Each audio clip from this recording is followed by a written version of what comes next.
సార్వత్రిక ఎన్నికలు జరిగిన తర్వాత తెలుగుదేశం పార్టీ అధికారంలోకి రావడం, ఆ తర్వాత వైఎస్ఆర్ కాంగ్రెస్ పార్టీ శ్రేణులందరూ కూడా ఈరోజు ఎక్కడెక్కడైతే ఉన్నారో వాళ్ళందరూ కూడా దాదాపుగా 45% ఓటింగ్ సంపాదించి పెట్టినటువంటి నియోజకవర్గాలు ఉన్నాయి.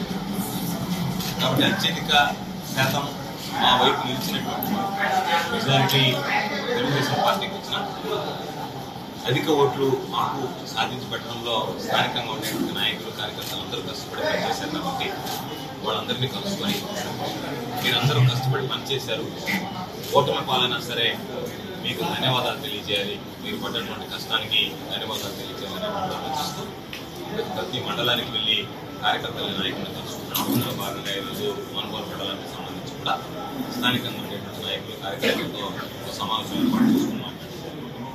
కాబట్టి స్పష్టంగా చెప్పాం, అధికారం రాకపోయినా కార్యకర్తలకు అన్యాయం జరగలేమో, అన్యాయాలు ఎదుర్కొంటామని చెప్పి స్పష్టంగా చెప్పడం జరిగింది. ఎవరు అధైర్యపడాల్సినటువంటి అవసరం లేదు. చంద్రబాబు నాయుడు గారు అనేక రకాలైనటువంటి హామీలు ఇచ్చి అధికారంలోకి వచ్చాడు. ఆ హామీలన్నీ అమలు చేస్తారని మేము భావిస్తున్నాం, విశ్వసిస్తున్నాం. ఒకవేళ హామీని అమలు చేయకపోతే మేము మా కార్యాచరణ రూపొందించుకుంటాం. కాబట్టి ఇప్పుడే అధికారంలోకి వచ్చి ఒక మాసము వారం రోజులైంది, వెంటనే మీరు చేయలేదని చెప్పి ప్రశ్నించడమో లేదా విమర్శించడం అనేటువంటిది మంచి పద్ధతి కాదు. కాబట్టి దాన్ని ఆ ఆనవాయితీకి తిలోదకాలిస్తూ ఆయన చేస్తాడని చెప్పి మేము ఆశిస్తున్నాం, ఆకాంక్షిస్తున్నాం. ప్రజలకు మేలు జరుగుతుందని చెప్పి మేము భావిస్తున్నాం. దాని ప్రకారం ఏ విధంగా ఆయన ఆలోచన విధానం ఉంటుందో, ఏ విధంగా అమలు చేస్తారనేటువంటిది కూడా పరిశీలించిన తర్వాత వాటి గురించి మాట్లాడే పరిస్థితి. ఎందుకంటే జగన్మోహన్ రెడ్డి గారి పరిపాలన చూసాం, ప్రజలకు ఇచ్చినటువంటి ప్రతి హామీని నిలబెట్టుకున్నాడు, సంక్షేమ కార్యక్రమాన్ని పరుగులు తీయించాడు.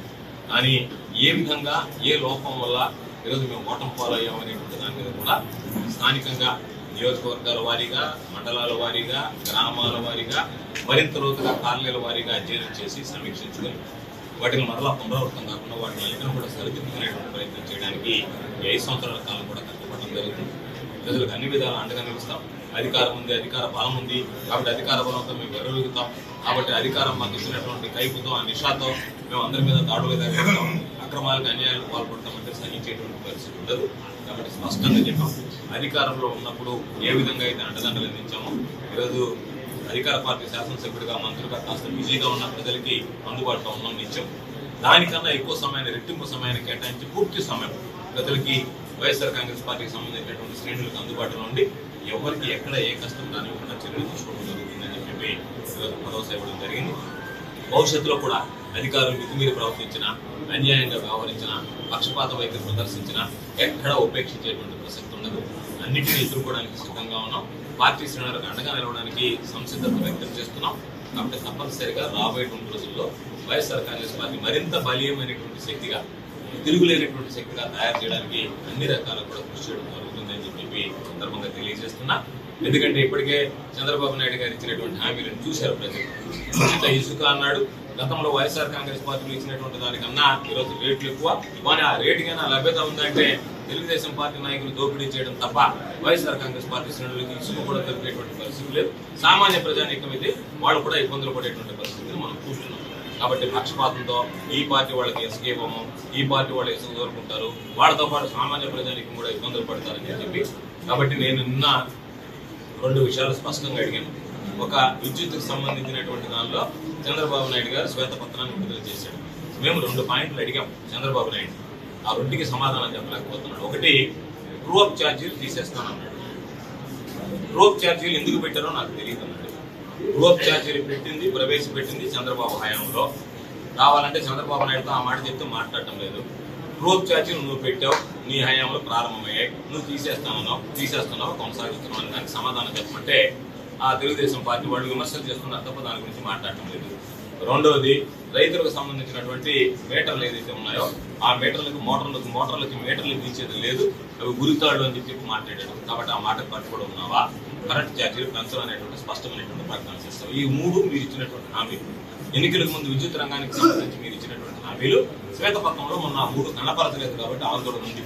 మీరు చేయరని మేము అంటాం, చేయవచ్చు, చేస్తారేమో. ఆ చేసే దాంట్లో స్పష్టత అవసరం ఉంది. కాబట్టి మేము అడిగేటువంటి ట్రూ-అప్ ఛార్జెస్ రద్దు చేస్తాం, ట్రూ-అప్ ఛార్జెస్ ఉండవు, రైతులకు సంబంధించినటువంటి మోటార్లకు మీటర్లు బిగించము, వాటి రెండుతో పాటు కరెంట్ ఛార్జీలు పెంచము. ఈ 3 ఎన్నికలకు ముందు మీరు ఇచ్చినటువంటి హామీలు కాబట్టి విద్యుత్ రంగానికి సంబంధించి శ్వేతపత్రం విడుదల చేసినప్పుడు ఆ 3 హామీలు మిన్నకుండిపోయారు కాబట్టి ఆ 3 హామీల మీద మీరు స్పష్టత చూస్తే బాగుంటుంది అని చెప్పి ఉచితంగా ఇసుక అన్నారు. మరలా ఈరోజు డబ్బులు కట్టించుకుంటున్నారు. ఉచిత ఇసుక అంటే ఏంటి?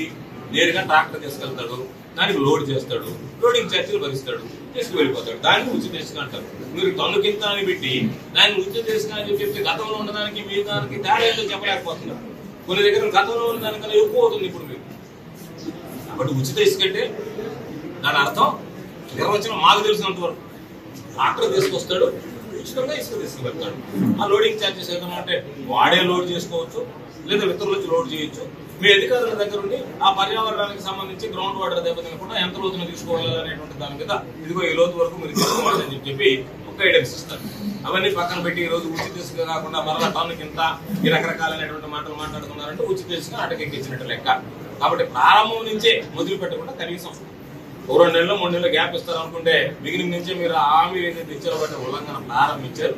ఆ హామీల ఉల్లంఘనకు సంబంధించి ఇచ్చినటువంటి హామీలు కనీసం మిగిలిపోయినటువంటి వాటి మీదైనా నిలబడతారు. ఎందుకంటే ఇంకా పూర్తి స్థాయి బడ్జెట్ రాలేదు కాబట్టి బడ్జెట్ వచ్చిన తర్వాత ఆ బడ్జెట్ లో కూడా మీరు ఇచ్చినటువంటి అన్ని హామీలకు కూడా కేటాయింపులు చేస్తారని మేము ఆశిస్తున్నాం.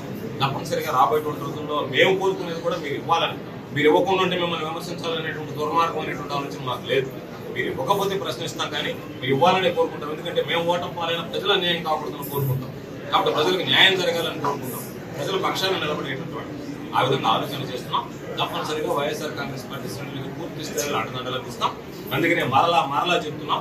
పాపం కొంతమంది అధికారం ఇచ్చినటువంటి కైపు నిష తలకెక్కి ఈ ప్రారంభోత్సవ శిలాఫలకాలు పగలగొట్టడం, అక్కడక్కడ ఏదైనా తీసి 1000 కోట్లు పెట్టడం కానీ చేస్తున్నారు. అధికారం ఎప్పటికీ శాశ్వతం కాదు.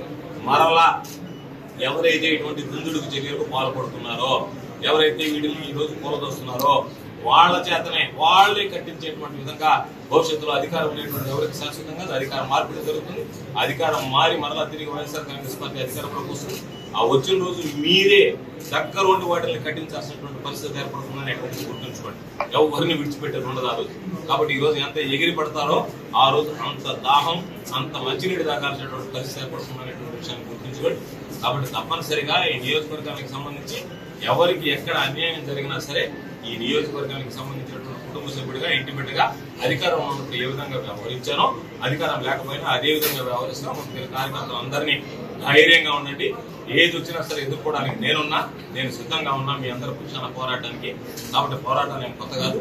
కాబట్టి మీరందరూ ధైర్యంగా నిలబడండి. మీ అందరికీ అండలు అందించడం జరుగుతుందని చెప్పి ఈ సందర్భంగా